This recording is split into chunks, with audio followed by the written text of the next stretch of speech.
Sabihin na natin walang kinalaman si Romualdez at saka yung dating APRO na si Zaldico, walang kinalaman, di ba? Pero the mere fact na kayo ang may responsibility diyan, di sana nag-resign na lang kayo bilang speaker o kaya APRO, di ba? O yung committee ng appropriation, di ba? Di sana ayoko na yan. Maraming katiwalyang nangyari diyan sa baba. Hindi namin namalayan, hindi namin napigilan, di ba?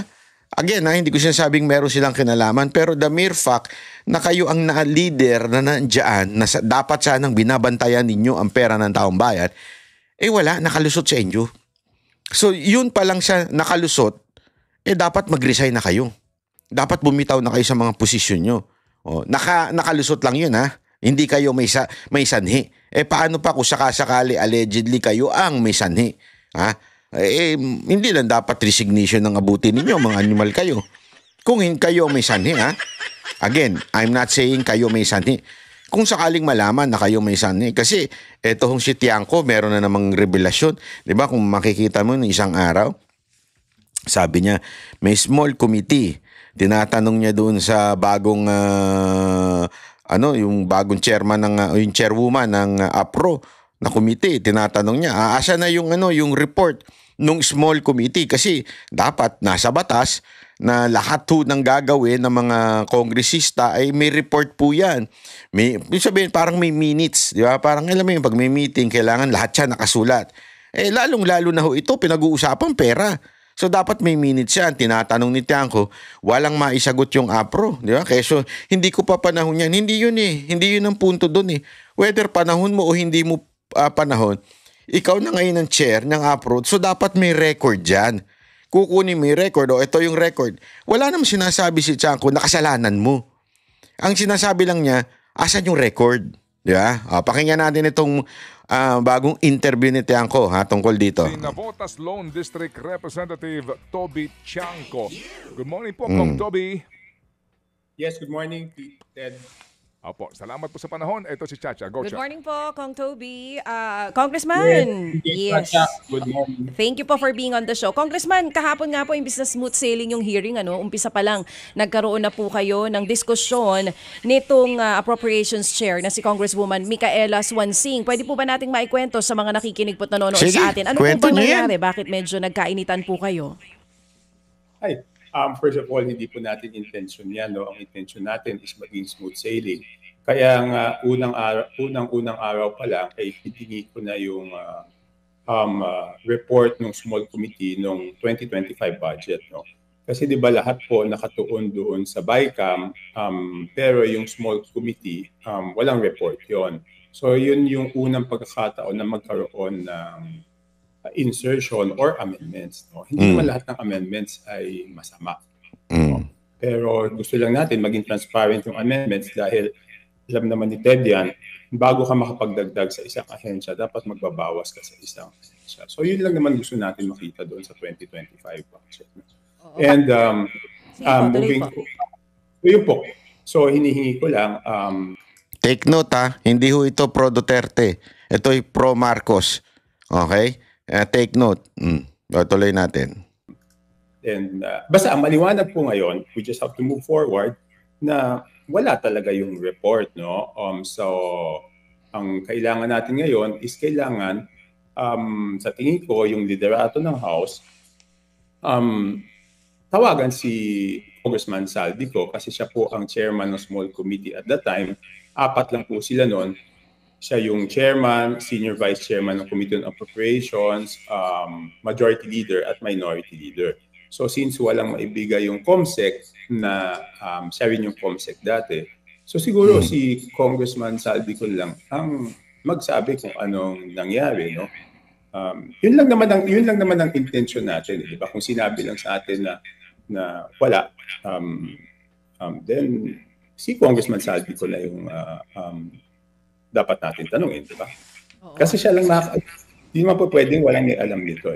Ang naging sagot po kasi sa inyo dyan ni Appropriations Chair Micaela Swansing, ang sinasabi niya po, hindi niya nga daw po saklaw itong inihingi ninyo na small committee kasi hindi pa siya ang chair noong 19th Congress. Pero may binanggit din po kayo nga, ito rin yung binabanggit nyo na rin ngayon, na kapag wala silang naibigay in 5 minutes kahapon, ibig sabihin, hindi nga ito nag-e-exist. Wala po ba si Kong Zaldi kahapon? Kayo po ba mismo hindi kayo nagtanong din sa kanya tungkol po dito sa hinihingi ninyo na report doon sa nangyaring small committee last Nasaan ka na? Okay, tama po kayo, no? Talagang hindi siya po ang chair noon, hindi siya member ng Committee on Appropriations. Kaya di ba nung sinabi niyang ang sabi ko, itanong nilang sa Committee Secretariat kasi yung COMSEC namin. Oo nga, bakit nawawala si Zaldico? Ba't hindi mahagila? Ba't hindi ma-interview? Hindi, sa dami-dami ng epal dyan sa Kamara. Diba? Sa dami-dami ng mga congressmen na meron nga ngayon pinagtatanggol yung house keso bakit daw sila sinisisi. Ang daming mga madadaldal na hinayupak diyan Ang daming bida-bida diyan na hindi ka naman dapat magsalita. Diba? Bakit hindi naman ikaw yung sinisisi? Hindi naman ikaw yung pinupuna. Pero ikaw yung depensa ng depensa. Anto, may bayad sa kakadepensa nyo? Hindi ako nagtatanong lang ako Bakit kayo depensa ng depensa? Ang tinatanong dito, itong chairman ng APRO na si Zaldico, dapat siya ang sumagot. Hindi, yun lang Dapat siya po ang sumagot sa mga katanungan na ito. Asa na yung transcript nung yung small committee na asa na yun, di ba? Bakit wala kang hindi ko maintindihan Ito, ay napakagaling ng media. Hindi, isipin nyo napakagaling ng media. Bakit di nila matanong si Zaldico? Ano to, hindi na pumapasok sa kamera? O hindi nyo nakikita? Hindi, kasi hindi ko mag-gets yun Si Zaldico lang makakasagot nito. O siguro yung kanyang boss na si speaker. Pero ni isang media walang nag-interview kay Zaldico, ni isang media walang nag-interview kay speaker tungkol sa mga ganitong issue. Bakit? Hindi, question lang sa mga media. Bakit? Kayo ba ay merong nakatapal sa mga mata ninyo tsaka sa mga bibig ninyong bilyon-bilyon, milyon-milyon? Kaya hindi kayo makapag-interview? Ano ba talaga? Don't tell me na pumapasok yung mga yan. Isang bihira naman, Yung COMSEC last Congress, di ba? Yun lang naman kung sinabi lang wala. We will just have maabante naman tayo, hindi naman tayo magtatagal dun sa question na yun at ang susunod na sasabihin ko, patawag na lang si Congressman Zaldico. Yun lang naman di ba? Oo. Kasi imposible naman, DJ, sige po, imposible naman si Zaldico, wala siyang maipapakita. Di ba? Paano nagkapalit-palit yung items doon sa budget? Kasi di ba alam naman ni Ted yan simula bukas, ang tatanong na namin sa mga ahensya, paano nyo ginastos yung mga pondong inilaan sa inyo nung isang taon. Di ba dapat naman bago namin itanong, alam din kung paano nabawasan at paano nadagdagan. Di ba nung tinanong nga, may unang nagtanong sa akin, tinanong si Secretary Ralph, bakit ganyan ang pondo? Di ba ang sagot lang niya is Congress ang makakasagot niyan, hindi naman kami kung paano nadagdagan at nabawasan. So kung ano yung mga standards that we want from the department should be the same standards that we are held accountable for, di ba? So kayo po mismo, Congressman, sa opinion ninyo, dahil hindi pa rin nailalabas hanggang ngayon yung small committee report para sa 2025 budget, ang duda nyo po parang may itinatago, ganun po ba? I mean, ano pa bang iisipin natin, di ba? Ibig sabihin, tanungin lang si Zaldi, ano ba? Paano ba nabawasan yung ibang departments? Paano ba silang nadagdagan? At bakit sila nabawasan? At bakit sila nadagdagan? Wala na ibang makakasagot niyan. sa ngayon, wala na ibang makakasagot niyan. Sino pa pong makakasagot niyan? Di ba? Si Congressman Zaldico lang makakasagot niyan. Wala nang iba. Congressman, tama po, kasama rin po kayo nung nagkaroon ng... Tanong natin. Bakit hindi matanong ng media itong si Zaldico? Zaldico, where na you? Here na me. Hindi, nagtatanong lang tayo Hindi natin inaakusahan si Zaldico O Zaldico malinaw to Baka mamaya nandiyan ka na naman. Hindi kita inaano dyan Kasi ito ewan ko kung may ewan. Basta medyo may pagkaano ito Oh, tayo ay nagtatanong lang sa Aldico, bakit di mo sagutin? Ito, lumabas ka. Di ba? Magpakita ka kay Tiangco. Magharap-harap kayo in public. Oh, di ba? Sa mainstream media, magpa-press con ka. O hayaan mo matanong ka. Ba't di ka nagsasalita dyan? Alam mo, ito lang Ako may payo ako sa Aldico. May payo ako sa'yo. May payo ako sa'yo. Kung ako sa'yo, kung medyo may nalalaman ka, this is the time. You can be a hero. Oh, susuportahan kita. You can be a hero. Sabihin mo lahat ng nalalaman mo. Di ba? Kung ikaw ay napag-utusan lang ba? Ay kung ikaw ay may alam sa mga nangyari dyan sa flood control project. Kasi di ba naalala ninyo pagka yung anong tawag doon sa witness, di ba? Pwede ka maging star witness basta hindi ikaw yung pinaka-guilty, di ba? Hindi ko sinasabing guilty si Saldico wala tayong sinasabi. Wala namang crime dito na inaakusa sa inyo etong si Tiangco. Pero gusto mong maligtas. Kasi lalabas at lalabas na ito. Hindi na ito maiiwasan. Talagang wala na, dire-diretso na ito sa tingin ko yung ginagawa ng Senado, ginagawa ng Kamara, etong si Tiangco, talagang mabubuking na. Mabuti pang mauna ka nang magsalita. Sa akin. Deliberation dati sa 2025 budget. Ang binabato po kasi ng ilan sa inyo, kung talagang matagal na pong may problema sa proseso po sa small committee, bakit daw po nung panahon na na-ratify yung 2025 budget, hindi daw po kayo nagsalita noon? Bakit ngayon lang? Okay, a good question. Bakit ngayon ka lang? I can send you the transcript later. My first term in Congress, 15th Congress, 2012, question ko na yung proseso ng HGAP, ng pag-approve ng HGAP.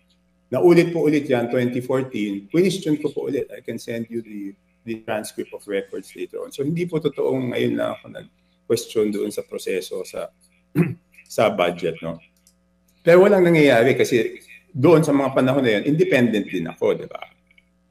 Kaya nga umalis na ako sa mayorya para talagang freely ma-question ko. At kaya ko lang naman iniisip na may pag-asang baguhin ngayon is because doon sa salita ni Presidente BBM. Otherwise, admittedly, walang pag-asang baguhin yung sistema niya. So, sa salita lang ako nasasalita. Ano naman yun? Wala naman mangyayari. Nasabi ko na yan dati, di ba? So, tama po. Mas mabuti yung pumanag na 2012 pala. So, 2012 budget was done in 2011. So, noon pa lang nagque-question na ako ng mga proseso sa budget. Tsaka yung small committee kasi dati, ang tanda ko, hindi naman ganyan ka-small. Hindi naman 4 na tao yata yan noon. Medyo mas malaki ng konti. Kung hindi ako nagkakamali, baka mga 10. I mean, I'm not sure. But nagulat lang ako na this time, 4 na. Oo. Kailan po nagsimula? Yung sinasabi niyo kung dati di naman talaga ganyang kaliit. Kailan lang po nagsimula na naging 4 na lang yung miyembro ng small committee? Hindi. Ang tinignan ko lang records is yung 2025 budget. At saka bakit ba ngayon biglang-bigla, di ba? Hindi naman ako lang ang nagsimula magsabi na it is the pinakamasamang budget yan, di ba? Kung dinidescribe ng tao na pinakamasamang budget yan, hindi ba dapat tignan ko ulit? Kung hindi naman describe na pinakamasamang budget to, edi wala naman palang problema. Let's move forward. Hindi naman ako nagsabing pinakamasamang budget yan, di ba?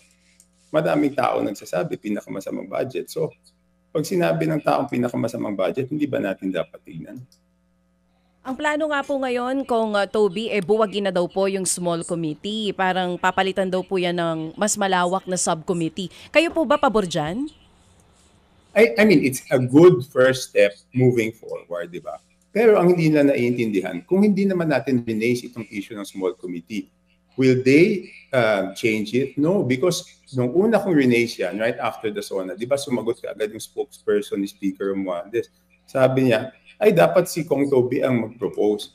Hindi niya po siguro alam yung rules namin sa House na yung small committee is an amendment of our rules. Though hindi naman yan yung rules na ginagawa namin. So sila nag-amend, di ba? So nung una may resistance. Pero nung huli, pumayag yun sila. Kung hindi natin release itong issue na to, hindi sila papayag. But I'm thankful it's a good first step moving forward for the 2026 budget. But still, Chairman Saldico must be accountable for the 2025 budget. Ngayon, pag sinabi natin moving forward, okay, number one, sinabi nila na mas malawak na. Number two, tinanong ko kung anong proseso. At ito yung pinakamahalaga. Kasi yung small committee, ang nangyayari sa small committee, mag-a-approve muna kami on second reading, tapos may kapangyarihan yung small committee na baguhin kung ano man yung in-approve namin on second reading. So isipin nyo, in-approve namin sa plenaryo, tapos sila may kapangyarihan na baguhin kahit ano yun. At ang masama, hindi walang report, di ba? Kung ano yung binago nila. Ngayon, pagdating dito naman sa subcommittee on budget amendments, ang commitment naman nila kahapon, which I think is maganda rin, is after ma-approve on second reading, wala nang babaguhin. Di ba kasi, alam naman ni Ted yan, naging congressman siya dati. Dati nga, bantayan yan pag piniprint kasi Grabe, no? Alam mo, isang matindi dito. Nagde-deliberate pa sa House, nagde-deliberate sa Senate, tapos may BICAM, tapos lahat naman din yun, babaguhin lang ng small committee. Di ba? Ako ka hindi ko nga mag-gets eh. Alam natin na kaloko-loko yung budget. Di ba? Alam natin na may problema dyan dito sa flood control, kung saan-saan. Alam naman ni Marcos ito. Di ba? Alam naman ng mga senador ito. Sana ito lang sana puntiryahin na natin. Sana puntiryahin na natin kung sino ba talaga may kasalanan. Dapat panagutin natin itong small committee na ito. Hindi pa pwedeng ganun-ganun na lang na, okay na. Ano na tayo? Quits na. Tapos na itong budget ng 2025. So, move on na tayo. Hindi pwede. Uulit na naman yan. Dapat baguhin na talaga yung sistema ng small committee na yan pagdating sa budgetan. Kasi uulit na naman yan eh. Kaya tama itong idinidiinityan ko. Although, may punto si Marcoleta, may punto rin si Lacson doon sa pagbubunyag niya. Hindi, may mga binunyag naman pangalan. Okay? May mga binunyag naman pangalan pero nakakabitin kasi. 'Di ba? Para sa akin ito wala ko sinasabing mali ang ginawa nila Marcoleta. Maganda. Sa simula, maganda. Kay Lacson, maganda rin sa simula. Lahat yan napakaganda sa simula. Sinasabi lang natin na medyo nabitin tayo kasi para tayong nanonood ng TV series di ba? Manonood ka ng TV series. Season 1 o kaya series na 1, 2, 3, di ba? Tapos biglang nag-stop. Mabibitin ka dun, di ba? Yun yung sinasabi natin, mabibitin ka.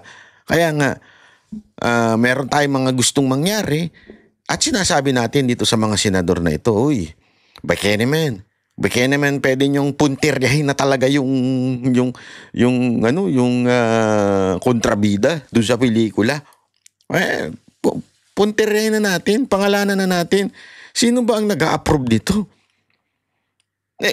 Alam mo yan, eto, again, pinupunto si Marcoleta, yung contractor. May pinupunta si Lacson, yung contractor din. May ilang pinangalan ng kongresista. Pero sandali, lahat ito, pati yung kongresista, hindi makakagalaw yan without the approval ng leadership ng Kamara. Ano yun na natin? Diretso yun na, bakit ganito? Huwag kayong matakot. Hindi porket equal branch kayo, ibig sabihin tatahimik na kayo. Hindi, puntiryahin nyo na. Ikaw ang nag-approve nito. Asa na itong budget na ito? Ganun.